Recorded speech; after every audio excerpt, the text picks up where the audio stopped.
বর্ষার এই সৃজনে প্রকৃতি যেন তার সবটুকু সৌন্দর্য উজাড় করে ঢেলে দেয়।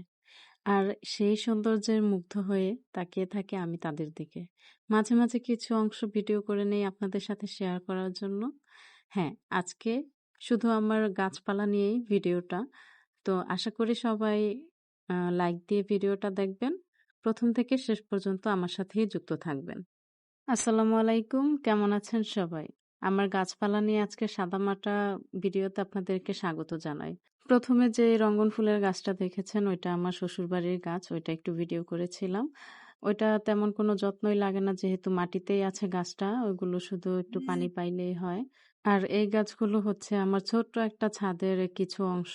আসলে আমার ছাদে তেমন কোনো গাছও নাই আর কোনো বাগানও নাই। তো ছোট ছোট কিছু গাছ আমি নতুন করে এনেছি, এগুলো দিয়ে আমার বাগানটা সাজাবো বলে। এই গোলাপ গাছটা আমি আরো ২ বছর আগে কিনেছিলাম। এই ২ বছরের মধ্যে এটা ২ বার হারাতে বসেছিলাম। মানে আমি ঈদে যখন বাড়িতে থাকি না তখন পানির অভাবে এটা মরে যায় প্রায়।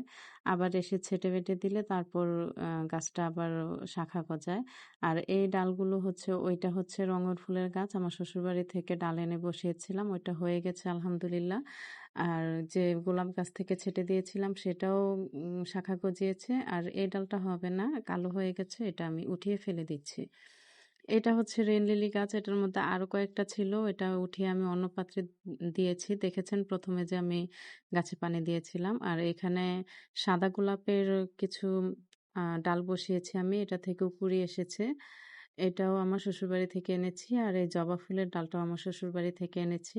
এগুলো যদি গাছ হয় তখন দেখা যাবে যে এটা আমি বিভিন্ন পাত্রে বা টবে ট্রান্সফার করে দেব। আ আগে দেখতে চাইছি হচ্ছে কিনা। যদি হয়ে যায় তাহলে এগুলো ট্রান্সফার করে দেব। আর তখন হয়তো আমার বাগানটা দেখতে অনেক সুন্দর লাগবে। এখন আমার বাগানে মাত্র এই কয়েকটা গাছ। এগুলো যদিও আমার গাছ না, এগুলো আমার আম্মু লাগিয়েছে। এটা হচ্ছে টক পাতার গাছ। এই পাতাগুলো উঠিয়ে আমরা ভর্তা করে খাই। আর এটা হচ্ছে আমার ড্রাগন গাছ। অলরেডি একটা ড্রাগন সিজনের ১ম এই আমরা খেয়ে ফেলেছি। এরপর আবার এখানে ২ টা কুঁড়ি এসেছে। এটা ফুল হবে তারপর ড্রাগন হবে। আর এই গাছটা অনেক অযত্ন অবহেলায় পড়ে আছে। এটার গোড়াতে কোনো মাটিই নাই। শুধু কয়েকটা শিকড়ের মধ্যে হয়তো ১ মুঠ মাটি হবে। এটাকে আসলে রিপ্লেস করব দেখে আর আ করাও হয় না, এভাবেই পড়ে আছে। আর এই তো কয়েকটা পুঁইশাকের গাছ আছে। এগুলো আমরা মাঝে মাঝে তুলে নিয়ে খাই। যেহেতু আমি আর আমার আম্মু ২ জন মানুষ। আমাদের হয়ে যায় অল্পতেই। এই যে এখানে আমার আম্মু অলরেডি তুলে কেটে রেখেছে। এটা রান্না করা হবে। আমার গাছের মধ্যে যে গাছগুলো সেরা বা আমার অনেক পছন্দের সেই গাছগুলো এখন দেখাবো। আর এগুলোকে কিভাবে যত্ন করি আমি সেটাও দেখাবো। তো সকালবেলায় আসার সময় রঙ্গন গাছের থেকে কিছু ফুল ছিঁড়ে নিয়ে এসেছিলাম। সেই ফুলগুলো এই পানিতে ডুবিয়ে রেখেছি যেন খুব তাড়াতাড়ি মলিন না হয়ে যায়। তো এই পানিতে আমি এই মানি প্ল্যান্টটা রেখেছিলাম। যেদিন এই পানিতে মানি প্ল্যান্টটা রেখেছি সেদিন আমি একটা আ বালির মধ্যেও একটা পাত্রে লাগিয়েছি। ২ টাই মাশাআল্লাহ গ্রোথ খুব ভালো হয়েছে। পানিরটাও যেমন হয়েছে ওই বালিরটাও সেরকমই হয়েছে। এগুলো থেকে নতুন কুঁড়ি আসছে।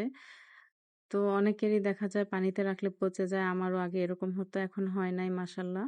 আর এটা হচ্ছে একটা স্পাইডার প্ল্যান্ট। এটার পাতা আমি ৩ থেকে ৪ দিন পর পর এভাবে হলুদ পাতাগুলো তুলে দেই। দিয়ে গাছটা পরিষ্কার করে তারপর আমি এটাতে পানি দেই। এভাবে এগুলোর যত্ন করি। এটাকে আমি আমার সেলাই মেশিনের আশেপাশেই রাখি। আমার কাজের মধ্যে এটা দেখতে খুব ভালো লাগে। আর এটা হচ্ছে মাঝে মাঝে রোদেও দেই। কারণ রোদ না পেলে গাছগুলো আসলে খাবার পায় না। যেহেতু রোদ থেকেই ওরা খাবার সংগ্রহ করে, পানি তো দিতেই হবে। সেই সাথে রোদটাও প্রয়োজন। তাই আমি ওদেরকে নিয়মিত আ রোদের আলোতে রাখি। পানিতে মানি প্ল্যান্ট রাখার পাশাপাশি আমি যে বালিতে লাগিয়েছিলাম সেটা হচ্ছে এটা। এটা একটা মাটির পাত্রে আমি রেখেছি বালি দিয়ে, কিন্তু আসলে এটার ড্রেনেজ কোনো সিস্টেম নাই। তাই এটাতে আমি আ সবসময় খেয়াল রাখি। এটাতে আমি ২-৩ দিন পর পরে পানি দেই। মানে যখন বালিগুলো শুকিয়ে যায় তখনই পানি দেই। অতিরিক্ত পানি দেই না যেহেতু ড্রেনেজ সিস্টেম নাই। তো আমি মানি প্ল্যান্ট যেটা পানিতে রেখেছি সেটা আজকে পরিষ্কার করে দিব। এজন্য এটার পানিগুলো আমি এই গাছে দিয়ে দিচ্ছি এই বালিতে। এখন এটাকে আমি পরিষ্কার করে নিব। এটাকে আমি প্রতি ৩ দিন অন্তর অন্তর আমি পানিটা চেঞ্জ করে দেই। এতে গাছটাও ভালো থাকে আর মশা ডিম-টিম পারলে আসলে ওই ধরনের সমস্যাগুলো থাকে না। এজন্য আমি এটাকে প্রতি ৩ দিন পর, পর পানিটা চেঞ্জ করে দেই আর গাছের পাতাগুলোও এভাবে ধুয়ে দেই। এতে গাছও সতেজ থাকে, গাছের খুব বৃদ্ধি ভালো হয়।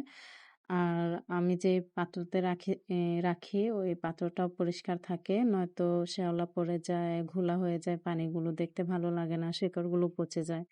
এভাবেই আমি পাত্রটা পরিষ্কার রাখি। পানিটাও দেখতে ভালো থাকে আর গাছটাও ভালো থাকে। এই পানির মধ্যে আমি আবার কয়েকটা পাথর রেখেছি। উম পাত্রটা যেন একটু ভারী থাকে, অল্প নাড়াতেই যেন পড়ে না যায় এজন্য। গাছগুলোকে পরিষ্কার করে দিলে দেখতে কি যে ভালো লাগে এটা একটু পরেই দেখবেন। যখন আমি ২ টা গাছ একসাথে করব তখনই এর তফাৎটা বুঝতে পারবেন। গাছ আসলে আমাদের বাচ্চার মতোই। একটা বাচ্চাকে যতটা কেয়ার করতে হয়, যত্ন করতে হয়, গাছটাও সেরকমই। যত্ন পেলে অনেক সুন্দর ফলাফল দেয়। এই যে হচ্ছে তার রেজাল্ট। দেখেন ২ টা গাছ আসলে ২ রকম লাগছে। যত্নের কারণেই এরকম হয়। বালিতে যেটা লাগিয়েছি ওইটাকে তো আর এইভাবে ধুইতে পারি না। এজন্য এরকম। তো মাঝে, মাঝে চেষ্টা করি হাত দিয়ে ধোয়ার জন্য। আর সবকিছু করতে, করতে অলরেডি সন্ধ্যা হয়ে গেছে। আকাশটা অনেক সুন্দর দেখাচ্ছে তাই একটু ভিডিও করে নিলাম। আজকের ভিডিওটা এই পর্যন্তই। কেমন লেগেছে অবশ্যই কমেন্ট করে জানাবেন। আর আপনাদের কাছে কার কাছে গাছ আছে অবশ্যই কমেন্ট করে জানাবেন। আল্লাহ হাফেজ।